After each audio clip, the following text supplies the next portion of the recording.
네, 우리 하나님 말씀 같이 보시겠습니다. 하나님 말씀 민수기 24장 10절부터 25절까지인데요. 13절까지만 우리 같이 교독하시도록 하겠습니다.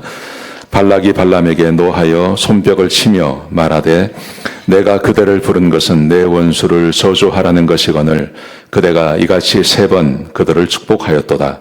그러므로 그대는 이제 그대의 곳으로 달아나라. 내가 그들을 높여 심히 존귀하게 하기로 뜻하였더니 여호와께서 그들을 막아 존귀하지 못하게 하셨도다. 발람이 발락에게 이르되 당신이 내게 보낸 사신들에게 내가 말하여 이르지 아니하였나이까. 가령 발락이 그 집에 가득한 은금을 내게 줄지라도 나는 여호와의 말씀을 어기고 선악간에 내 마음대로 행하지 못하고 여호와께서 말씀하신 대로 하리라 하지 아니하였나이까. 아멘. 오늘은 세상을 두려워하지 말라, 세상을 두려워하는 교회라는 것입니다. 왜 이런 말씀을 드리냐면 우리가 살아가고 있는 이 세상 가운데 실제로 교회를 두려워하는, 세상을 두려워하는 교회가 있습니다. 세상이 너무 많이 변했고 또 교회를 공격하는 일들이 많기 때문에 우리는 세상을 두려워하죠. 그런데 우리는 세상을 두려워할 것이 아니라 하나님을 두려워해야 합니다. 왜 이런 말씀을 드리는지 같이 생각해 보겠습니다. 기독교에 대한 세상의 시각이 있습니다. 저는 크게 요즘 세상은 3가지라고 생각합니다. 첫 번째, 세속화입니다. 우리는 지금 서구 문화 가운데 살아가고 있습니다. 미국도 그렇고 한국도 그렇고 유럽도 마찬가지고요. 서구의 문화라는 것은 기독교 문화죠. 근데 세속화라는 것은 그 기독교 문화의 잔재만 남아있는 것을 말하는 것입니다. 이런 걸 말하는 거죠. 크리스마스 지키죠. 부활절 축복하고 이런 일을 합니다. 그런데 실제로 교회에 나가지는 않습니다. 하나님을 잘 섬기지는 않습니다. 그냥 기독교가 한 문화의 잔재로 남아있는 것을 말하는 것입니다. 그게 세속화라는 것입니다. 두 번째로 탈기독교화 되어서 가고 있습니다. 기독교의 윤리를 부정해버립니다. 그래서 한 남자와 한 가정이 가정을 이룬다, 이런 말이 있잖아요. 이게 왠지 우리도 자꾸 다른 이야기를 들으니까 한 남자와 한 여자가 결혼해야 됩니다, 이런 말을 하면 사회에서는 그걸 부정해버리죠. 그런 걸 원치 않죠. 그래서 성혁명을 수용했습니다. 그래서 한 남자와 한 여자가 결혼하는 것이 아니라 남자와 남자가 결혼할 수 있고 여자와 여자가 결혼을 할 수 있고, 또 그러다 보니까 기독교가 아주 중요하게 생각했던 어떤 도덕적인 가치, 이런 것은 더 이상 그 사회에 중요한 것이 되어버리지 않는 이런 세상을 지금 우리가 살아가고 있는 것입니다. 이것을 탈기독교화라고 말합니다. 또 하나는 좀 더 적극적으로 적대적인 문화입니다. 기독교에 대해서 굉장히 적대적인 그런 시각을 가지고 있는 세상을 우리가 지금 살아가고 있습니다. 기독교를 거부하는 문화이죠. 예를 들어 공공장소에서 전도하는 것, 미국은 아직은 괜찮습니다. 그런데 캐나다나 아니면 유럽에 가면 전도한다는 이유로 잡혀갑니다. 경찰이 잡아가죠. 공공장소에서 기도하지 못하게 합니다. 기도하면 와서 경찰이 하지 말라고 이야기합니다. 근데 참 이상한 것은 무슬림들이 이런 일을 해도 괜찮아요. 근데 기독교만 이것을 못하게 막는다는 것입니다. 세속화, 탈기독교화, 그리고 적대적인 문화. 여러분, 이것은 우리가 살고 있는 미국이나 한국이나 아니면 유럽이나 이런 곳에 사회의 어떤 그 사회 전통처럼 이게 지금 사회 곳곳에 이런 것이 뿌리 내리고 있다는 것입니다. 예를 들면 영화에도 이런 것이 있고요, 드라마에도 이런 것이 있고요, 노래에도 이런 것이 있고 있습니다. 제가 한 예를 들어 볼게요. 영화 중에 거짓말의 발명이라고 하는 영화가 있습니다. 여기 보시면 이게 잘 모르는 영화인데요. 이 영화에 보면 이 영화의 배경이 이런 것입니다. 거짓말을 전혀 하지 못하는 그런 사회입니다. 근데 거짓말을 하지 못하고 참말만 해야 되는 거예요. 그러니까 굉장히 좋을 것 같잖아요. 근데 좋지가 않습니다. 이런 겁니다. 데이트를 하기 위해서 처음 어떤 남자를 만났어요. 근데 우리는 속마음을 드러내지 않지 않습니까? 근데 이 영화에서는 속마음을 다 드러내요. 보니까 이 돈 없게 생겼네, 이런 말을 그냥 해버리는 거예요. 못생겼네, 이런 말, 뚱뚱하고 들창코네, 이런 말을 그냥 막 해버리는 거예요. 그래서 거짓말을 하지 못하는 사회가 굉장히 좋은 것 같은데 꼭 좋은 것은 아닙니다. 근데 이 남자가 주인공인데요. 이 사람의 직업이 영화사에서 대본을 쓰는 작가예요. 근데 능력이 별로 없어요. 그래서 어느 날 영화사에서 잘렸어요. 근데 그날 그 달에 자기가 살고 있는 아파트에 그 월세를 내야 되는데 월세가 800불입니다. 근데 800불을 낼 돈이 없는 거예요. 자기 은행에 잔고를 보니까 300불밖에 없는 거예요. 그래서 그 300불을 찾으러 은행에 갔습니다. 은행에 갔는데 마침 그 은행의 시스템이 다운이 된 거예요. 근데 이 사회는 거짓말을 전혀 하지 못하는 사회잖아요. 그래서 은행 직원이 물어봐요. 너 잔고가 얼마냐 물어봐요. 그 300불인데 이 사람이 갑자기 거짓말을 발명을 해낸 거예요. 그래서 처음으로 거짓말하는 겁니다. 800불 있다 그래요. 그러니까 의심하지 않고 그냥 800불을 주는 거예요.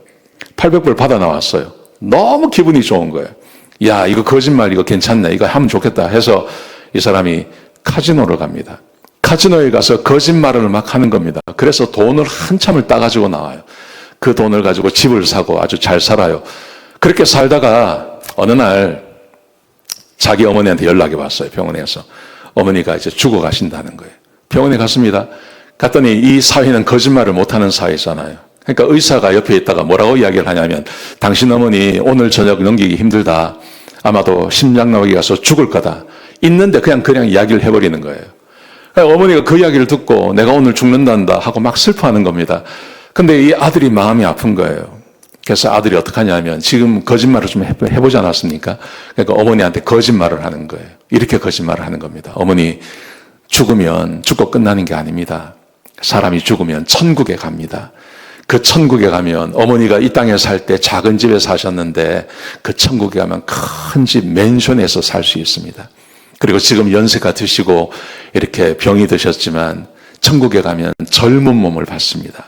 그리고 그 젊은 몸을 가지고 병도 없고 아프지도 않고 죽지도 않고 영원히 행복하게 사는 것, 그게 천국이랍니다. 어머니가 이제 그곳에 가는 겁니다. 이렇게 이야기를 했어요. 거짓말을 한 거죠. 영화에서는요. 그러니까 어머니가 그 이야기를 듣더니 너무 좋아하시는 거예요. 아, 죽는 게 그런 거야? 그러면서 나 이제 죽는 거 겁 하나도 안 나. 그리고 행복하게 죽으시는 거예요. 아, 이 사람이 이런 경험을 하게 된 겁니다. 근데 문제가 뭐냐 하면 그 이야기를 들은 의사하고 간호사들이 옆에 있었잖아요. 이 사람들이 나가서 이야기를 한 거예요. 소문을 퍼뜨린 거예요. 그래서 저 주인공이 집에 가니까요. 집 앞에 사람들이 인산인해로 기다리고 있는 거예요. 전부 나와서 이렇게 말을 하는 겁니다. 오늘 당신 어머니에게 이야기했던 것을 우리한테 이야기해달라고. 예, 천국이 어떤 곳인지 우리한테 이야기해달라고. 죽은 다음에 사람이 어디 가는지 우리에게 이야기해달라고 막 그러는 거예요. 영화에서는 자기가 거짓말한 건데. 그래가지고 이 사람이요, 집으로 들어가요. 이 사람이 원래 그 극작가라 그랬잖아요. 대본을 쓰는 작가잖아요. 밤새도록 이렇게 뭘 이렇게 하나 만들어내는 겁니다. 그래서 아침에 나가서 이걸 사람들에게 발표하는 거예요. 근데요, 여기에 아주 반기독교 문화가 있는 거잖아요. 그러니까 전부 거짓말이라고 말하는 건데 저 사람이 지금 피자헛 2판을 들고 있잖아요. 저게 뭔지 아세요? 뭘 패러디한 거냐 하면 모세가 시내산에서 하나님께 십계명을 받은 그 돌판 있지 않습니까? 그걸 지금 패러디하는 거예요. 사람들이 앞에 기다리고 있는데 밤새 자기가 만들어낸 그 거짓말, 그걸 이야기하는 겁니다. 천국은 이런 곳이고 사람이 죽고 끝나는 게 아니라 천국에 가면 이렇게 좋은 곳이 있고 그곳에 가서 영원히 사는 겁니다. 이런 이야기를 쫙 하는 겁니다. 그래서 착하고 선하게 사십시오. 이런 이야기를 하는 거예요. 이 사람이 누구 닮은 거죠? 예수님 닮은 거예요. 그래서 이 사람이 점점 이런 모습으로 변해간다는 이야기예요. 그 영화 전체가 이야기하는 건 뭐냐 하면 이 전부 거짓말이라는 거예요. 전부 거짓말을 사람들이 만들어내었다. 지금 이 세상이 교회를 바라보는 시각을 정확하게 영화로 만들어낸 거예요. 저는 이걸 보면서요, 마음이 슬펐어요. 이것만 있는 게 아니지 않습니까? 우리가 집에서 드라마를 봐도 그 드라마 안에 꼭 교회를 비방하고 목사님들을 비방하고 예수 잘 믿는 사람들을 희화화시키는 그런 코드들이 다 들어가 있지 않습니까? 세상이 그런 거예요. 여러분, 이런 세상에서 우리는 어떻게 반응을 해야 될까요? 이런 세상에 대해서 기독교가 대응한 것이 있었어요. 저는 이 대응을 한번 보시기 바랍니다. 기독교는 언제나 기독교가 절대 진리라고 이야기하죠. 예수를 믿어야만 구원받을 수 있다고 말합니다. 그래야 천국 간다고 이야기하죠. 다른 종교에는 구원이 없다고 말합니다. 이것을 사람들은 받아들이지 않아요. 세상은 이것을 비판하는 것입니다. 그래서 그 세상을 달래기 위해서요. 세상과 좀 더 좋은 관계를 맺기 위해서 교회 안에서 어떤 운동이 나오냐면 종교 일치 운동이 나오는 거예요. 에큐메니칼 운동이 나오는 거예요. WCC 잘 알지 않습니까? 세계 기독교 협의회. 모든 종교가 같다는 거예요. 뭐 캐톨릭도 돌아도 좋고 무슬림도 돌아도 좋고 다 우리는 한 종교다. 이 운동을 하는 사람들이 생겨난 것입니다. 기독교가 복음을 포기한 걸 말하는 거예요.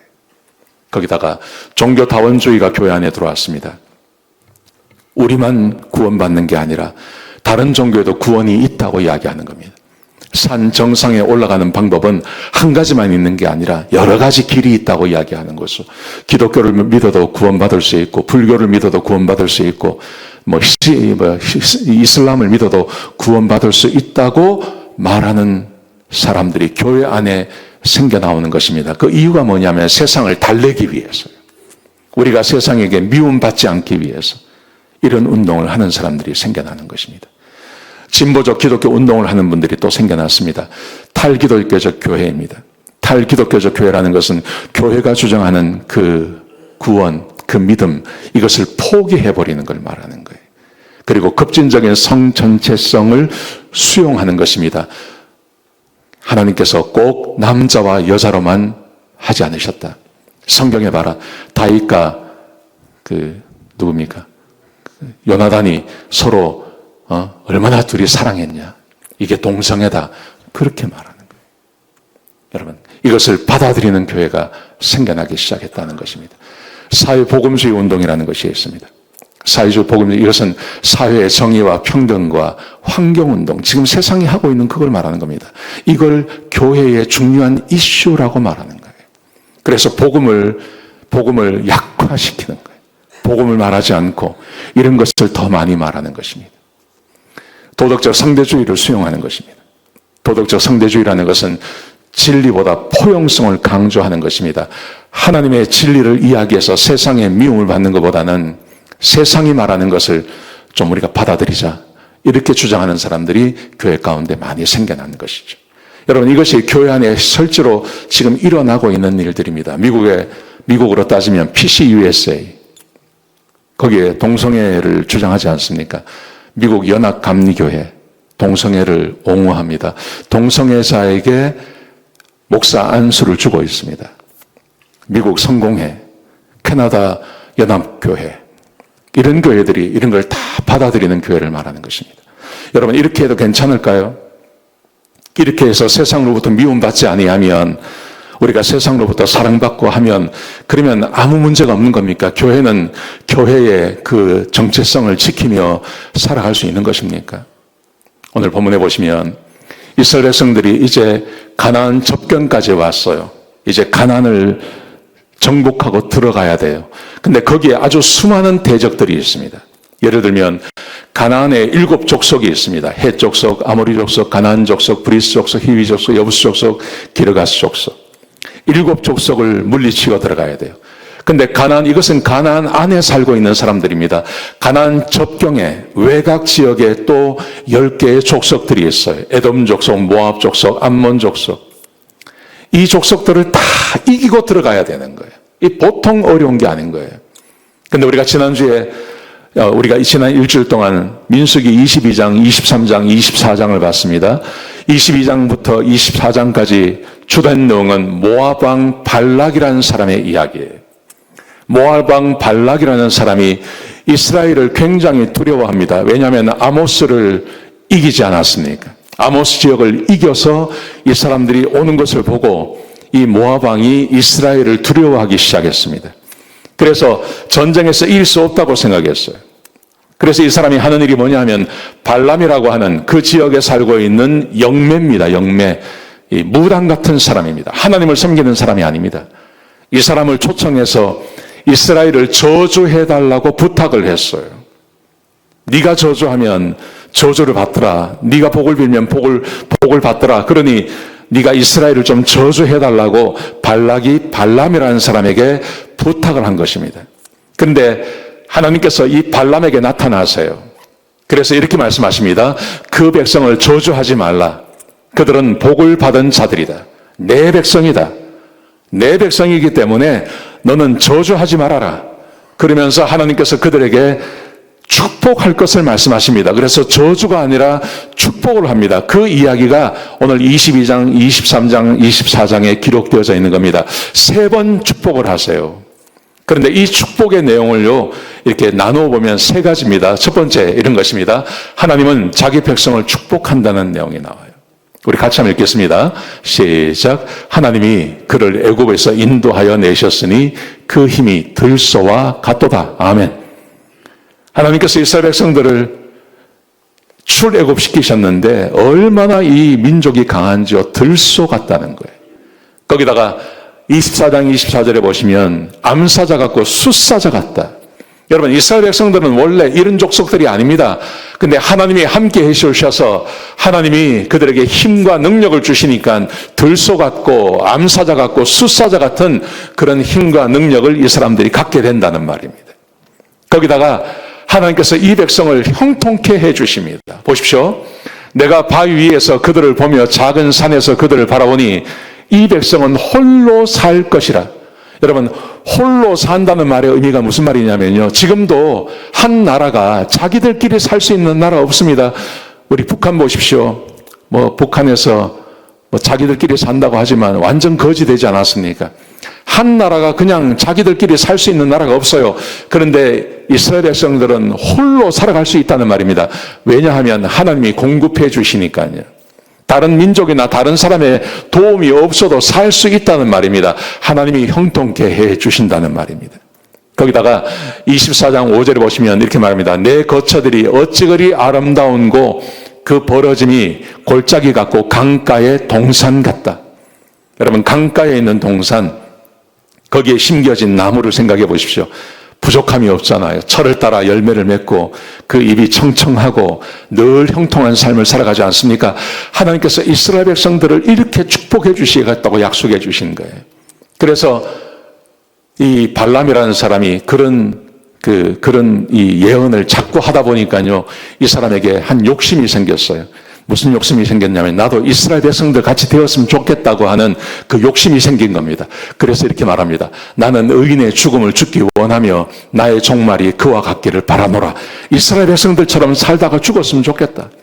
이 발람이 스스로 이런 고백을 하는 것입니다. 거기다가 24장 9절에 보시면 이렇게 말합니다. 너를 축복하는 자마다 복을 받을 것이고 너를 저주하는 자마다 저주를 받게 될 것이다. 이 이스라엘 백성과 친하게 지내면 복을 받고 이스라엘 백성들을 치면 그러면 고난 받는다는 말입니다. 여러분, 이게요, 민수기 22장, 23장, 24장에 쭉 기록되어져 있는 내용이에요. 여러분, 하나님께서 이스라엘 백성들에게 뭘 기대하시는지를 우리가 이것에서 볼 수 있는 것입니다. 하나님이 이스라엘 백성들에게 기대하는 것, 그게 뭘까요? 그것은 이것입니다. 하나님은 자기 백성을 축복하신다는 겁니다. 하나님은 자기 백성이 형통하게 살기를 원하시는 것입니다. 그래서 세상 모든 족속이 이스라엘 백성들처럼 하나님을 잘 섬기는 백성이 되시기를 원하는 것, 이게 하나님의 마음이라는 거예요. 아멘이십니까? 예, 저는 지금도 마찬가지라고 생각합니다. 제가 지난 일주일 동안 새벽기도 때 이 말씀을 계속 드렸고 어제 새벽에도 이 말씀을 드려서 제가 구체적으로 말씀을 드리지 않는 겁니다. 여러분, 하나님은 우리가 하나님의 백성으로서 복받으며 살기를 소원하십니다. 형통하게 살기를 소원하십니다. 그래서 우리의 형통함과 우리의 축복을 보고 세상 모든 사람들이 하나님을 알고 하나님을 섬기는 사람들이 되기를 원하시는 거예요. 아멘이십니까? 예, 저는 이게 정말 좋아요. 이 말씀이 진짜 좋아요. 그래서 우리 하나님께서 우리 백성들을, 우리들을 복 주시고, 은혜 주시고, 채워주시고, 함께 동행해 주시는 것, 저는 이게 진짜 좋아요. 이 복이 저는 우리 교인들에게 그대로 가기를 주의 이름으로 축복합니다. 여러분, 그렇다면 이스라엘 백성들이 절대로 하지 말아야 될 것이 있어요. 그게 뭡니까?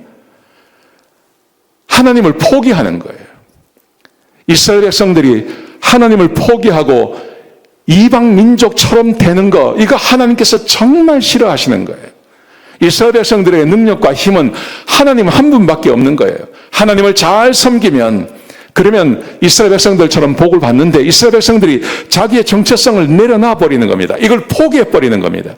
그리고 이방 민족처럼 되어버리는 것, 이거 하나님께서 진짜 싫어하시는 거거든요. 그런데 내일 말씀에 25장에 보시면 실제로 이런 일이 벌어지고 있습니다. 이스라엘 백성들이 시딤이라는 곳에 왔어요. 거기서 모압의 여인들과 음행하는 사건이 벌어집니다. 모압의 여자들이 자기들의 신에게 제사 드리는데 이스라엘 백성들을 초청을 했어요. 그랬더니 이스라엘 백성들이 거기 가가지고 바알 부올이라고 하는 이 모압의 신을 섬기는 일을 이 어리석은 사람들이 하는 겁니다. 여러분, 왜 했을까요? 지금하고 상황이 비슷합니다. 이스라엘 백성들이 가나안을 접견해서 가고 있는데 주변에 나라들이 많잖아요. 근데 그 나라들하고 친하게 지내야 된다야 자기들이 살 수 있다고 생각한 것입니다. 친하게 지내야 된다고 생각한 거예요. 그래서 그 사람들과 친하게 지내기 위해서 그 사람들이 초청을 하면 찾아가기도 하고, 그 사람들이 제사를 드리면 같이 제사도 드리고 하면 그 사람들이 자기를 좋아할 거라고 생각한 거죠. 그래서 이스라엘 백성들이 모압 사람들이 섬기는 그 신과 섬기고 그 여자들과 함께 음행하는 일을 한 것입니다. 그 결과가 뭡니까? 하나님께서 그들에게 연병을 보내십니다. 우리 전라도 사람들이 연병하네 이런 말 자주 하잖아요. 하나님께서 이스라엘 백성들에게 연병을 보내세요. 그래서요, 하루아침에 24,000명이 죽임을 당하는 거예요. 하나님께서 모압의 왕 발락에게 하나님의 능력을 보여주셔서 저주하지 마라 막아주셨는데, 정작 이스라엘 백성들은 하나님의 뜻을 알지 못하고 그 백성들과 같아지려고, 그 사람들에게 미움받지 않으려고요, 그 사람들하고 똑같은 일을 하다가 이 사람들이 하루아침에 24,000명이 죽임당하는 거예요. 저는 지금도 우리에게 이런 일이 얼마든지 일어날 수 있다고 저는 생각합니다. 현대교회 가운데 세상에서 교회를 곱지 않은 눈으로 바라보지 않습니까? 비판하지 않습니까? 그러면 교회가 스스로 무장을 해제해버리는 거예요. 그리고 그들과 같아지는 거예요. 그들이 주장하는 것을 교회가 받아들이는 거예요. 동성애도 괜찮다. 오직 구원이 어떻게 교회만 있냐. 다른 종교도 하나님께서 모양은 다르지만 하나님께서 만들어내신 것이다. 어차피 가는 길은 똑같다. 그들에게도 구원이 있다. 이런 말을 하면 세상이 굉장히 좋아할 것 같죠. 그리고 교회가 흥황할 것 같죠. 그렇지 않습니다. 보십시오. 지금 유럽의 교회는 다 몰락해버렸어요. 저는 가보진 않았지만 얼마든지 이것은 소식으로 알 수 있지 않습니까? 독일 교회 완전히 망가지지 않았습니까? 영국 교회 완전히 망가지지 않았습니까? 종교교육이 일어났던 스위스 교회, 거기에 스위스에 교회에 있다는 소식 들어보셨습니까? 없어요. 교회 다 망가졌어요. 왜 유럽의 교회가 몰락했냐는 거죠. 몰락한 데는 이유가 있는 것입니다. 18세기에 1900년도에 말입니다. 계몽주의하고 이성주의가 등장했습니다. 계몽주의와 이성주의라는 것은 다른 게 아니라 인간의 이성과 과학이 진리의 최종 기준이 된다는 거죠. 과학이 발전하니까, 그래서 과학으로 검증되지 않는 것은 진리가 될 수 없다. 세상은 그렇게 말할 수 있습니다. 여러분, 그런데 이게 교회 안에 들어오는 거예요. 세상이 그렇게 나가니까, 과학이 발전하니까 신학자들이 이것을 신학으로 받아들인 겁니다. 그 신학이 뭐냐면 자의주의 신학이라는 거예요. 여러분, 자의주의 신학이 뭐냐 하면요, 독일에서 발전한 겁니다. 이런 겁니다. 성경의 기적을 과학적으로 분석해서 이게 검증이 되지 않는 것은 기적이 아니다. 이것은 신화다. 이것은 상징이다. 이렇게 주장한 것입니다. 거기다가 예수님을 도덕적인 스승이라고 생각했습니다. 위대한 인간으로 해석했습니다. 하나님이 아닙니다. 예수님께서 행하신 그 모든 기적을 다 제거해버리니까요, 예수님은 하나님이 될 수가 없는 거예요. 그냥 위대한 인간, 도덕적인 스승에 불과하게 된 것입니다. 그리고 성경을 하나님의 계시가 아닌 인간의 종교적인 문서라고 말하는 겁니다. 기적을 다 빼버리니까요. 천지창조도 빼버리고 예수님께서 물리로 걸으신 것도 빼버리고 오병이어의 기적도 빼버리고 싹 다 빼버리니까요. 남는 게 아무것도 없는 거예요. 하나님의 계시의 책이 될 수가 없는 것이죠. 그래서 죄와 구원을 이야기하는 게 아니라 그냥 사람이 어떻게 하면 행복하게 살 수 있나, 어떻게 하면 이 세상에 적응하며 살 수 있나, 어떻게 하면 이 세상으로도 버림받지 아니하고 살 수 있는지를 교회가 계속 이야기하는 것입니다. 여러분, 무슨 일이 벌어졌을까요? 교회가 유럽에서 사라져버린 것입니다. 교회의 능력이 사라져버린 것입니다. 교회가 세상에 잘 보이려고요. 세상이 말하는 그것을 교회가 도입하고 하면 교회가 흥황하는 것이 아니라 교회가 망한다는 것을 우리에게 보여주는 것입니다. 여러분, 그런데 미국은 교회가 없어지지 않았어요. 교회가 많이 약화되었다고 하지만 미국은 여전히 교회가 남아 있습니다. 여러분, 어떻게 미국은 교회가 살아남아 있을 수 있었을까요? 교회에 미국 안에는 몇 가지 운동이 있었어요. 세 가지 운동이, 근본적인 운동이 있었어요. 이게 미국 교회를 살려낸 것입니다. 첫 번째, 1900년도 초에 이성주의가 나오고 자유주의 신학이 막 등장할 때요. 그때 미국에서 근본주의 운동이라는 것이 등장했습니다. 이게 뭐냐 하면요. 이걸 5가지를 주장했습니다. 성경의 무어성을 주장했습니다. 성경은 무어하다. 성경에 기록되어진 그 모든 말씀은 하나님의 계시의 말씀이기 때문에 이것은 믿어야 된다. 천지 창조를 믿고 예수님의 기적을 믿어야 된다. 이것을 강조했죠. 두 번째, 예수 그리스도의 신성, 예수님은 하나님의 아들이십니다. 이걸 믿어야 된다. 세 번째로, 동정녀 탄생, 예수님은 인간의 몸을 가지고 오신 하나님의 아들이십니다. 아버지 없이 성령의 능력으로 수태되어져서 이 땅에 오신 것입니다. 이걸 믿어야 됩니다. 세 번째, 십자가의 대속의 죽음을 믿어야 됩니다. 예수님께서는 온 인류의 죄의 대속을 위해서 십자가에서 죽으셨고 3일 만에 부활하셨습니다. 이걸 믿어야 됩니다. 육체적인 부활과 예수님의 재림을 믿는 것입니다. 5가지. 이 5가지를 믿어야 된다고 근본주의, 미국 근본주의가 등장하게 된 것입니다. 여러분, 지금 우리의 신앙과 똑같은 거예요. 만약에 미국의 1900년도 초에 이 근본주의가 등장하지 않았다면 미국도 똑같습니다. 유럽처럼 교회가 사라져버렸을 것입니다. 그 다음에 신정통주의라는 것이 등장했습니다. 신정통주의는 칼 바르트라고 하는 독일의 신학자로부터 시작되어진 것입니다. 독일이 너무 인간 중심적으로 가니까요. 인간 중심의 신학을 거부하고 하나님의 계시를 믿는 것입니다. 하나님의 말씀을 말씀 그대로 믿는 것입니다. 인간의 사상이나 과학이 아니라, 이성이 아니라 하나님의 말씀을 말씀 그대로 믿자고 하는 이 운동이 생겨난 것입니다. 그리고 세 번째, 복음주의의 부흥이 찾아오게 된 것입니다. 근본주의, 신정통주의, 이 2개의 베이스 아래 거기에 빌리 그레함 이런 분들이 등장하기 시작하신 거예요. 그래서 사람들에게 복음을 전하고 사람들에게 말씀을 증거하고 예배에 참석하고 기적이 일어나고 성경에 기록되어진 그 놀라운 기적들이 진짜 눈으로 보는 데서 일어나는 그 부흥이 미국의 교회 가운데 생겨나게 된 것입니다. 성경의 권위를 인정하죠. 그리스도의 유일성을 인정합니다. 개인의 회심을 중요하게 생각합니다. 우리 아버지가 예수 믿는 사람이고 우리 아버지가 목사고 우리 어머니가 뭐 장로고 아무 소용없다. 네가 예수 믿고 구원받아야 된다. 이것을 강조한 거예요. 그리고 복음 전파를 강조했습니다. 나가서 전도하라고 이야기한 겁니다. 여러분, 그래서요, 미국이 죽지 않은 거예요. 미국은 성경을 그대로 지킨 거예요. 하나님의 말씀을 그대로 지킨 거예요. 유럽과 다른 거예요. 그게 잘못되었다는 것을 알았던 거예요. 그래서 사람들에게 하나님의 말씀을 가르치고 주일학교가 부흥하고 사람들이 교회를 찾아오고 기도하고 하나님을 찾는 사람들에게 역사가 일어나고 기적이 일어나는 것을 사람들이 눈으로 본 겁니다. 그래서 교회가 사라지지 않은 것입니다. 아멘. 재미없어요?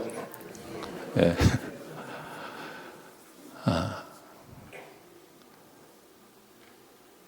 지난 일주일 동안 제가 이 발람의 이야기를 쭉 보면서요. 이게 우리 현재 역사하고 똑같다는 생각이 드는 거예요. 지금 교회를 향한 세상에 여러 가지 비난도 있고 공격도 있고 한데 그럼 교회가 어떻게 할 것인가? 많은 분들이 이야기합니다. 세상에 잘 보여야 된다. 그래서 팬데믹 이럴 때 그런 거 있지 않습니까? 교회, 한국의 서울의 어떤 교회에서 교회가 우리가 잘못했습니다. 플랜카드 붙이고 막 이랬거든요. 난 뭘 잘못했는지 잘 모르겠어요.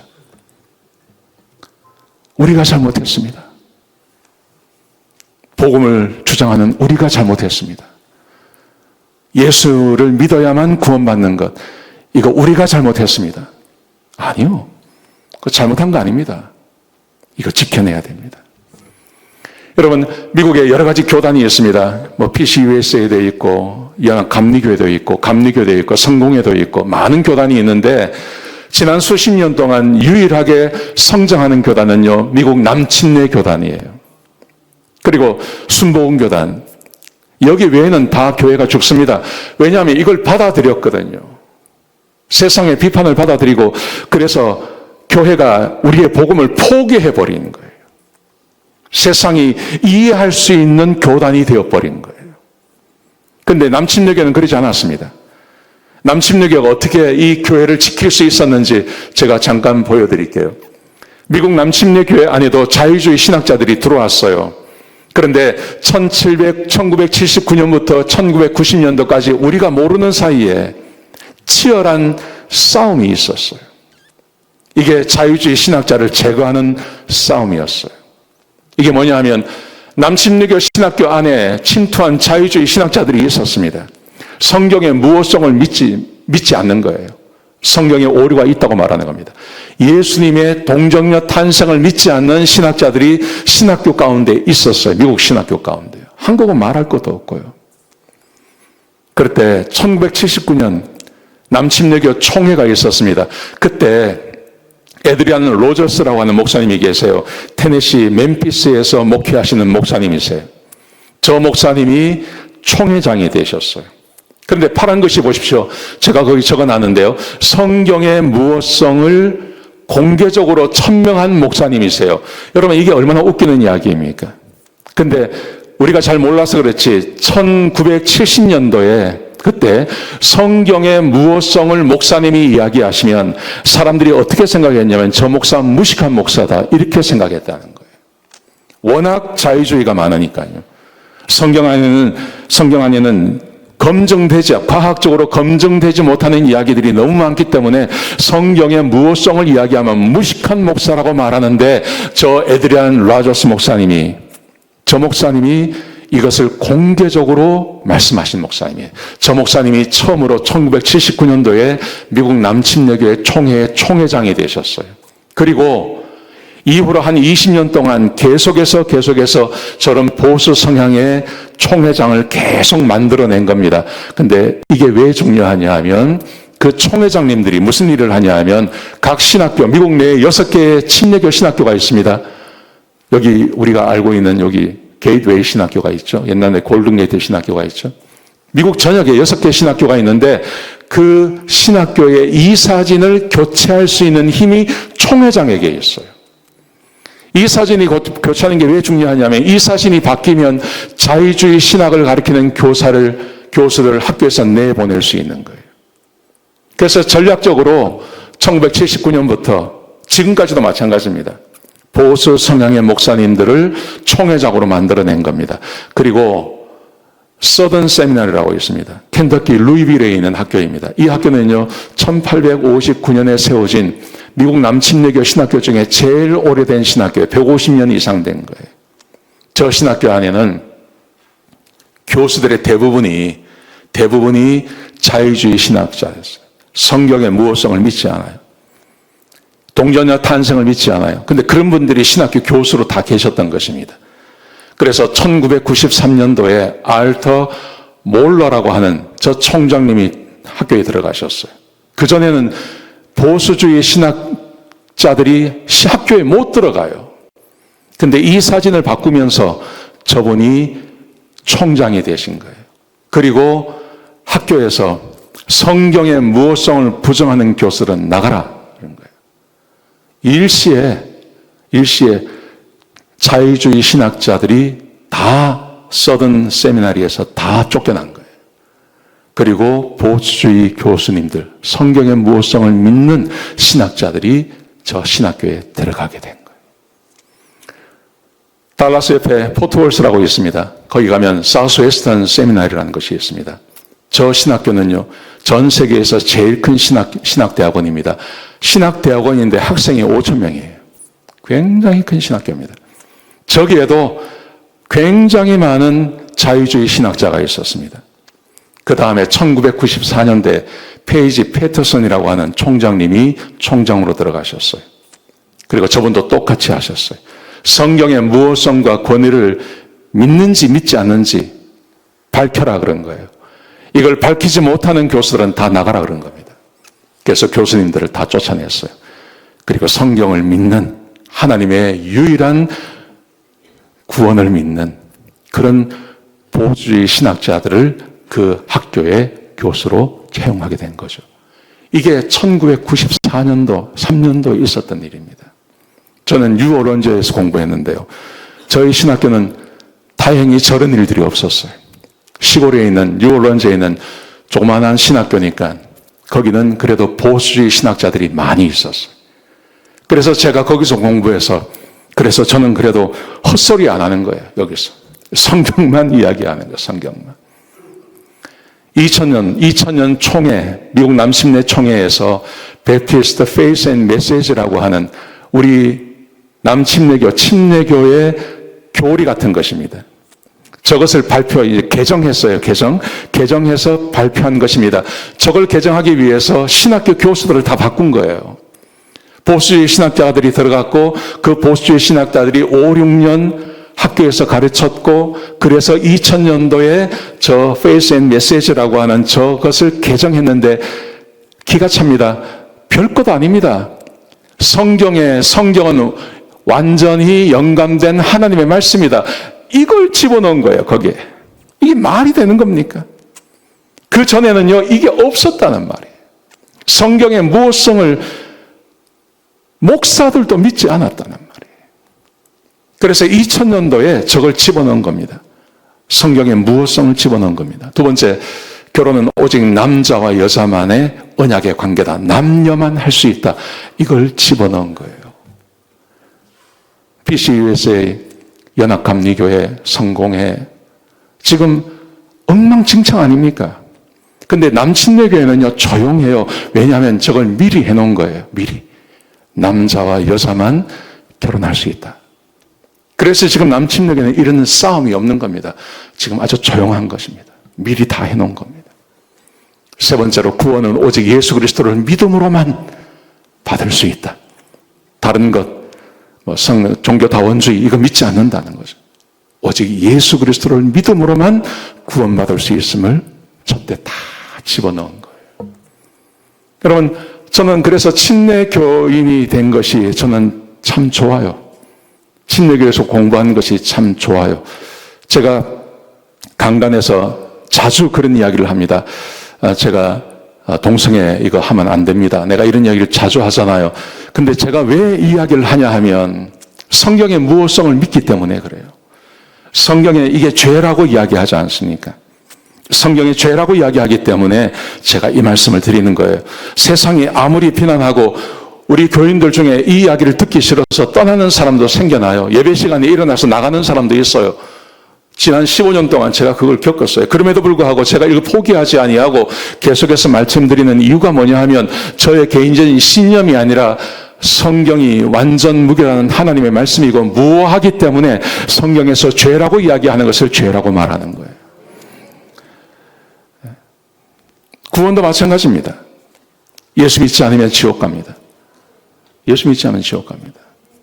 어제도 그 장례식이 있었잖아요. 장례 예배가 끝나고 거기에 친인척이 오셨는데 한 분이 이렇게 절을 하시더라고요. 근데 유심히 봤어요. 이렇게 하시길래. 그래서 제가 다 끝난 다음에 혹시 교회 나가세요? 그러니까 저 절에 나가요. 그러시더라고요. 그래서 내가 절에 나가시면 안 되는데요. 큰일 납니다. 천국 가셔야죠. 예수 믿고 천국 가셔야죠. 그러니까 그 옆에 계시던 분이 목사님 그런 이야기 하면 안 돼요. 이러더라고요. 목사님이 공정하게 이야기하셔야죠. 그러더라고요. 그래서 제가 그분한테 교회 나가세요? 교회 안 나간대. 큰일 났네. 지옥 가시는데. 내가 또 그랬어요. 어차피 제가 뭐 2번 볼 거 아니니까요. 저는 그분이 누군지도 모르니까. 지옥 가시겠네. 큰일 났네. 지옥 가시겠네. 얼굴이 싹 변하시더라고요. 여러분, 근데 제가 왜 그렇게 말하냐 하면, 지옥 갑니다. 이게 듣기 싫은 분이 있죠. 왜 저렇게 극단적으로 말하나? 이게 듣기 싫은 분이 계세요. 이 안에 그런 분들이 계신단 말이에요. 근데 여러분, 사람은 어차피 죽어요. 죽고 나서 어떡할 겁니까? 지금 당장 그분 기분 좋게 해주는 게 중요합니까? 아니면 기회가 있으면 이야기해서 제가 한번 이야기하고 다른 사람이 한번 얘기해서 언젠가 때가 되어서 그분이 구원받고 천국 가야 하지 않겠습니까? 지금 기분 좋게 해주는 게 뭔 소용이 있습니까? 제가 기분 좋게 해주는 건 뭔 상관이 있습니까? 아무 상관없어요. 그래서 제가 그렇게 이야기했어요. 그냥 대놓고 이야기했어요. 지옥 갑니다. 그러시면 안 됩니다. 큰일 납니다. 왜냐하면요, 오직 구원은 예수 그리스도를 통해서만 온다고 성경이 말하지 않습니까? 다른 거 이야기하지 않습니다. 성경에서 그렇게 말하기 때문에 그렇게 말씀드릴 수밖에 없는 거예요. 여러분, 이게 왜 중요하냐 하면 오늘 우리가 본문 함께 읽은 이 본문의 말씀에 보시면 보세요. 한 별이 야곱에게서 나오며 한 규가 이스라엘에게서 일어나서 이것은 예수 그리스도의 메시아의 탄생을 말하는 것입니다. 근데 예수님께서 오시는 이유가 뭐냐 하면 예수님께서 오셔서 우리를 구원하시기 위해서도 오십니다. 그런데 오늘 본문에 보시면요. 뭐라고 말하면 심판을 위해서 오신다는 거예요. 모압을 이쪽에서 저쪽까지 쳐서 무찌르고 또 셋의 자식들을 다 멸하리로다. 메시아가 오시는데 메시아가 오시는 이유가 뭐냐면 모압, 지금 이스라엘을 향해서 저주하라고 이야기했던 그 족속을 말하는 거거든요. 그 족속을 멸하시기 위해서 예수님께서 오신다는 거예요. 그 다음 말씀해 보시면 그의 원수 에돔, 이게 다 이스라엘의 원수들을 말하는 겁니다. 에돔, 세일, 아말렉, 개인 족속, 가인, 그 다음에 기뜸의 해변가에 있는 사람들, 파란 것이 보십시오. 전부 하나님께서 멸하시겠다고 말씀하세요. 예외 없이 이스라엘 백성들을 공격하고 이스라엘 백성들을 괴롭히고 이스라엘을 못되게 만드는 그 사람들 하나님께서 하나도 남김없이 전부 멸하시겠다고 말씀하시는 겁니다. 여러분, 이게 왜 중요하냐 하면 만약에 이스라엘 백성들이 모압 백성들처럼 하면 이스라엘 백성들도 멸망당하는 거예요. 아말렉이 두렵다고 해서 이스라엘 백성들이 자기의 정체성을 버려버리고 아말렉처럼 행동하면 이 이스라엘 백성들도 아말렉과 함께 멸망당하는 거예요. 예수님께서 오신 이유는 다른 건 아닙니다. 마귀의 일을 멸하시기 위해서 오셨습니다. 근데 마귀의 일이 뭡니까? 야고보서 4장 4절에 보시면 가늠한 여인들아 세상과 벗된 것이 하나님과 원수됨을 알지 못하느냐.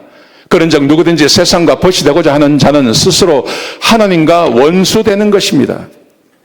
여러분, 마귀의 일이라는 것은 다른 거 아니에요. 세상과 벗되는 것을 말하는 것입니다. 세상과 벗되었다는 것은 지금 이 세상의 교회 가운데 만연하게 퍼져나가는 나도 모르게 구원은 오직 예수 그리스도를 믿음으로만 받는 겁니다 하면 아닌 것 같은데. 불교를 믿는 사람에게 그 불교를 믿는 사람들도 좀 존중해 줘야 되는 거 아니야? 우리가 하도 그런 말을 많이 들으니까요. 나도 모르게 그런 생각이 올라온다니까요. 그래서 우리 안에 실제로 예수 믿는 우리 부모님들이 자식이 교회 나오지 않아도 내버려 두는 거예요. 내가 예수 믿고 구원받았고 정말 그걸 진리라고 믿는다면 주변에 예수 믿지 않는 사람들 보면 지옥 간다는 생각을 하셔야 되는데 이거 안 한단 말입니다. 왜냐하면 세상과 우리가 이미 벗되어서 사는 거예요. 세상과 벗되면 하나님과 원수되는 것입니다. 여러분, 하나님과 원수되어서 어떻게 사람이 살 수 있겠습니까? 못 삽니다. 하나님께서 반드시 하나님의 원수들을 하나님께서 징계하시고 치리하신다는 것을 아셔야 됩니다. 여러분, 세상을 두려워하지 마십시오. 세상은 아무것도 아닙니다. 근데 정말 두려워해야 될 것은 우리의 생사화복을 쥐고 계신 하나님입니다. 세상과 벗된 것이 하나님과 원수된다고 말하지 않습니까? 정말 두려워하셔야 됩니다. 여러분, 그러므로 우리가 가져야 할 생각은 아주 심플한 것입니다. 우리는 하나님만 섬겨야 됩니다. 오직 구원은 하나님께로부터만 나오는 것입니다. 하나님이 아닌 다른 것을 섬기는 것은 구원이 없습니다. 세상이 뭐라고 이야기하든 거기는 구원이 없는 것입니다. 오직 주님만, 오직 우리 하나님만 우리에게 구원을 주실 수 있고, 하나님을 잘 섬기는 주의 백성들을 하나님께서 형통케 하시고 복에 복을 더하여 주시는 것입니다. 아멘? 믿으십니까? 일주일 동안 세상을 살아가시면서 이 마음 잊어버리지 마십시오. 세상을 두려워하지 마십시오. 하나님을 두려워하십시오. 하나님이 우리의 생사화복을 주장하십니다. 그 하나님이 좋아하시는 것, 하나님께서 원하시는 것은 우리가 하나님의 백성들은 하나님께서 복 주시며 하나님의 백성들을 하나님께서 평안케 하신다, 형통케 하신다. 이 말씀 꼭 붙잡고 하나님의 말씀에 순종하며 사시기를 주의 이름으로 축복합니다. 아멘.